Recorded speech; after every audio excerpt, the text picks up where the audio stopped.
안녕하세요, 메슬로입니다. 오늘은 셀틱에서 맹활약을 펼쳐 동양 선수들이 훗날 셀틱에 대거 진출할 수 있게 텃밭을 일군 아시아의 베컴 나카무라 슌스케에 대해 알아보도록 하겠습니다. 그럼 재밌게 봐주세요. 대한민국에 박지성이 있다면 일본엔 나카무라 슌스케가 있다. 이는 일본의 한 프리랜서 기자에게 나카무라에 대한 평가를 묻자 되돌아온 답변으로 그는 과거 일본이 자랑하는 에이스였으며 아시아의 베컴이라 불릴 정도로 정확한 킥 능력으로 명성을 떨친 선수였습니다. 자, 하지만 나카무라의 축구 인생은 순탄하지 않았습니다. 어린 시절 늦은 성장세로 키가 작아 요코하마 유소년팀에서 청소년팀 승격에 실패해 클럽 축구와 이별한 뒤 학원 축구의 길로 들어섰었는데요. 그런데 고등학교 레벨에서 자신의 고등학교를 전국대회 준우승으로 이끌면서 스포트라이트를 받기 시작했고, 이러한 활약에 힘입어 U19 아시아 선수권에 나서 우승 및 이듬해 세계 청소년 월드컵 8강 주역으로 올라서는데 성공했습니다. 고교생임에도 불구하고 프로 레벨에서 뛰는 선수들을 이끄는 플레이메이커 역할을 하며 존재감을 확실히 정착시키자 자신을 내보냈었던 요코하마에게 다시 한번 부름을 받을 수 있었고, 그렇게 꿈에 그리던 J리그로 향할 수 있었습니다. 자, 프로에 입단한 나카무라는 곧바로 승승장구하기 시작했습니다. 프로 데뷔에 성공한 지 얼마 지나지 않은 1999년 최연소로 리그 베스트 11에 이름을 올리기도 했죠. 이뿐만 아니라 1년 뒤인 2000년에 요코하마의 J리그 우승을 이끌었으며 같은 해 진행된 아시안컵 대회에서는 일본의 우승에 기여하기도 했습니다. 이렇듯 그는 빠른 성장세를 보이며 일본 무대를 평정했지만 당시 동 포지션에서 뛰고 있는 1년 선배 나카타라는 그늘에 가려 항상 저평가를 당하고 있었는데요. 결과적으로 2002 한일 월드컵 최종 엔트리에서 제외되는데 이르렀습니다. 왜냐면 당시 일본 대표팀의 감독인 푸르시에가 나카타를 중심으로 한 전술을 들고 나오면서 비슷한 성향의 나카무라가 중복수가 된다고 판단, 그를 과감하게 제외한 것이었는데요. 당시 지난 아시안컵 대회에서 불참을 선언했던 나카타를 대신해 맹활약을 펼친 나카무라가 선택을 받지 못하는 것에 대해 몇몇 팬들이 의문을 가지고 있긴 했지만, 투르시의 선택으로 일본이 성과를 거두면서 언론에선 지적할 것이 없어 크게 불만을 표출하지 않았습니다. 이로 인해 2002년 월드컵 이전만 해도 나카무라에게 관심을 가지고 있던 레알 마드리드는 그가 월드컵 최종 명단에 합류하지 못하자 그의 영입에서 손을 뺐다고 하죠. 이렇듯 월드컵 탈락은 그에게 큰 시련으로 다가왔습니다. 그런데 그에 대한 대외적인 기대치가 점점 떨어지고 있던 찰나, 월드컵 이후에 세리아의 레지나가 등번호 10번과 함께 그에게 러브콜을 보내왔습니다. 그렇게 호기롭게 유럽 무대로 진출하게 되는데요. 하지만 강등권에 근접해 있던 레지나는 나카무라가 원하는 화려한 플레이가 아닌 체력과 몸싸움, 수비를 더 중시하는 축구를 구사하여 그는 자신과 맞지 않은 플레이를 해야 한다는 것에 큰 스트레스를 받을 수밖에 없었습니다. 그럼에도 불구하고 첫 시즌에 36경기에 나서 8골을 터뜨리는 준수한 활약을 펼쳐 나카타 이후로 이탈리아 무대에서 통하는 일본 선수임을 알리며 다시금 세간의 주목을 받았는데요. 그리고 이때부터 대표팀 내에서의 입지에도 변화가 오기 시작했는데, 바로 투르시의 후임으로 온 직구 감독이 좋은 재능은 공존할 수 있다 라며 나카타뿐만 아니라 나카무라도 적극 기용하기 시작한 것이었습니다. 나카무라를 공미 플레이메이커, 오히려 나카타를 볼란치로 두는 선택을 해 두 선수를 동시에 기용했는데요. 자, 이렇듯 나라 안팎으로 비상하기 시작한 그는 본격적인 전성기를 맞이하며 2004년엔 일본의 아시안컵 2연패를 이끄는 대활약을 펼쳤습니다. 그러나 시간이 지나 2005년, 나카무라는 커리어에 있어서 중대기로에 섰습니다. 그동안 아시아의 베컴이란 명성에 부합하기 위해 여태껏 바쁘게 뛰어온 탓에 잦은 부상에 시달리기 시작한 것이었죠. 따라서 내리막을 걷고 있다는 냉혹한 평가를 받기 시작했습니다. 하지만 그때 셀틱이 250만 파운드를 들여 나카무라를 영입해갔는데요. 이로 인해 당시까지만 해도 셀틱의 팬들은 그의 영입을 미심쩍어 했습니다. 그러나 나카무라는 이곳에서 부활하는 데 성공했습니다. 셀틱의 모든 공격의 활로를 열어주었으며 높은 확률을 자랑하는 그의 정확한 프리킥은 셀틱의 비기로 작용했습니다.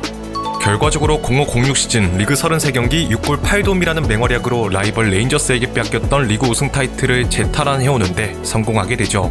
이와 동시에 2006 독일 월드컵이 끝난 후 일본의 절대적인 에이스였던 나카타가 돌연 은퇴를 선언하면서 나카무라가 그의 바통을 이어받았습니다.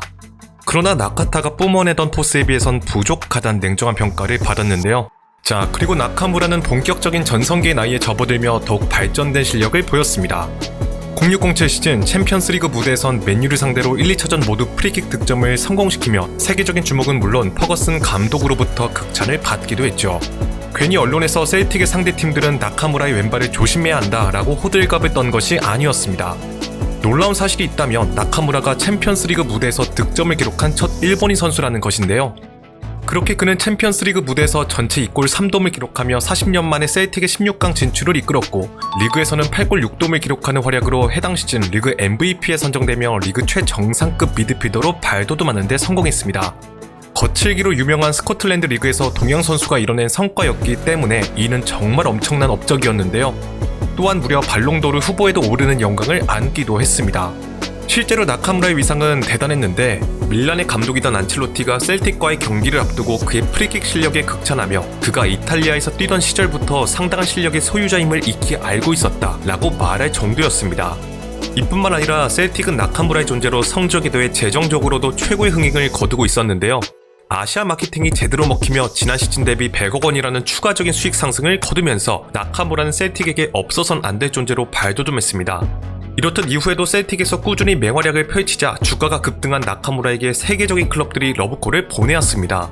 그러나 셀틱은 계약 기간을 준수해야 함을 밝혔고 그 역시 팀을 떠나길 원치 않았기 때문에 B클럽 진출은 이뤄지지 않았습니다. 당시 나카무라는 내가 20대 초중반이라면 다른 나라에 가서 뛰겠지만 난 29살이다. 거기다 그렇게 절실하게 다른 리그에서 뛰고 싶은 것도 아니다. 지금의 감독의 스타일을 좋아한다. 좋은 경기로 보답하겠다. 라며 셀틱 잔류의지를 강하게 드러냈는데요.